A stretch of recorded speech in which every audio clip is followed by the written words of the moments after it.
Ako pala si John Pastor Bunalin. I am your teacher for today. So today, bago tayo magsimula, ay atin munang inanyahin tumayo ang lahat upang manalangin. So, sino ang gusto magdasal? Okay. In the Father, the Son, the Holy Spirit, Amen.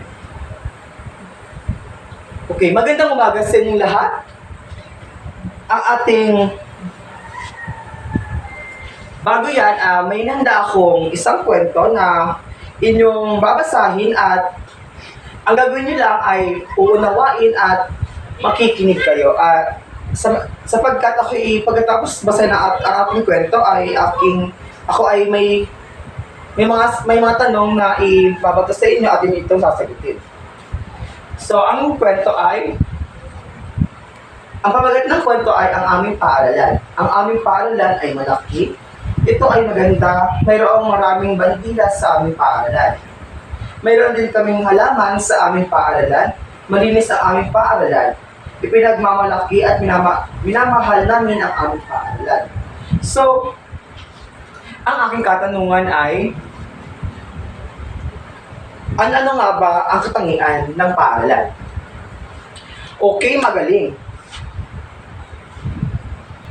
Bago tayo tumungo sa ating aralin, nais ko muna ipakita sa inyo ang mga pamantayan sa ating talakayan ngayon. Ang mga pamantayan ngayon ay mabuting mag-aaral, makilahok sa mga aktibidad, pangatlo, makinig sa guro, at ang pang-apat naman ay huwag makipag-usap sa katabi kung nagsasalita ang guro. Okay,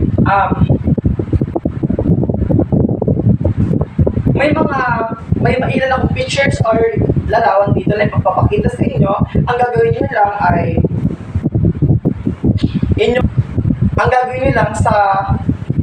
sa larawan ay inyong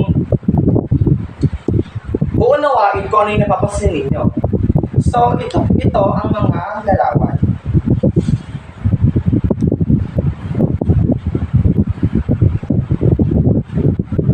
Ang katanungan ay, ano nga napapasin ninyo sa larawan? Magaling.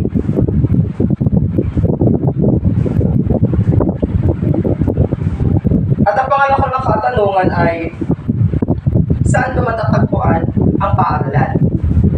Or kung saan kayo ngayon nag-aaral, saan ba matatagpuan ang lugar nito? Magaling. So ngayon naman ay tumungo tayo sa ating aralin. So ngayon ay dumako tayo ngayon sa ating pinakatalakayan. May dalawang uri ng pisikal na kapaligiran. Una ay panlabas ng pisikal na kapaligiran. Ano nga ba ito? Bagay na makikita sa labas ng paligid ng paaralan, halimbawa malapit sa simbahan, palengke, o sa mataas na establishmento, barangay, at maaaring dumaraan na mga sasakyan. Yun ang panlabas ng talakayan. Ang pangalawa naman ay panloob na pisikal na kapaligiran. Ano nga ba ito?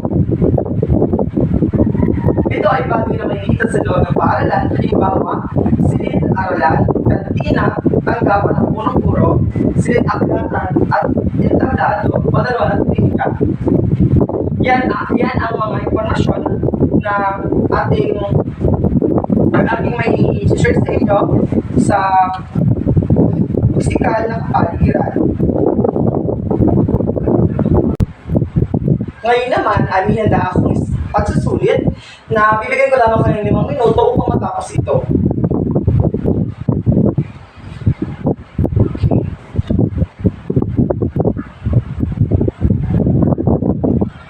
Okay, kung tapos na, ipasa na ang inyong mga papel sa harapan.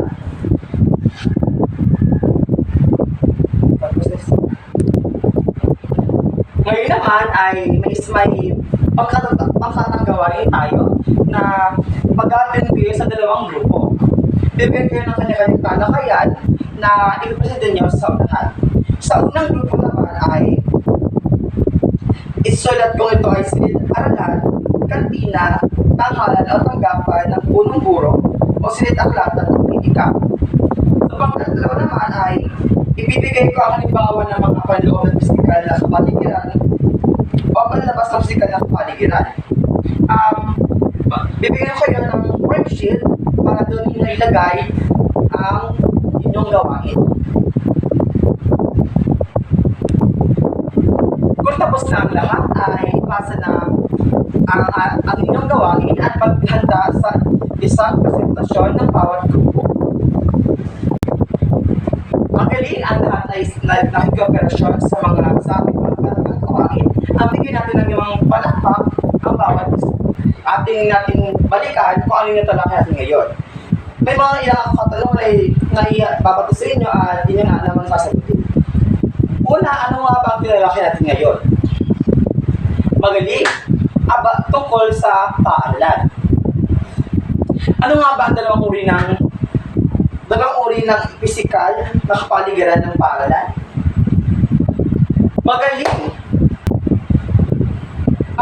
Ano ang mas ibig ninyong anyo sa ating paaralan? Malapit sa palengke o mga malaking establishmento o malinis at marami sa kaguluhan? Okay, magaling mga bata.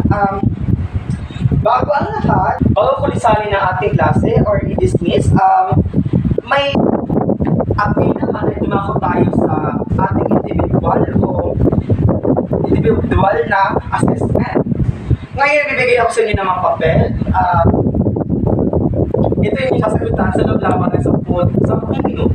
Okay, ito ang inyong mga sasagutan or mga answer sheets. Okay, kung tapos na ang lahat, ipasa na ang inyong ginawang assessment. At ako po ay bibigay ako ng isang aralin na inyong sasagutan sa inyong bahay na ating nasagutan sa sunod nating pagkikita. Okay, ngayon, ako ay salamat sa inyong lahat sa pakikinig. Ako ay magpapaalam na at last, goodbye class.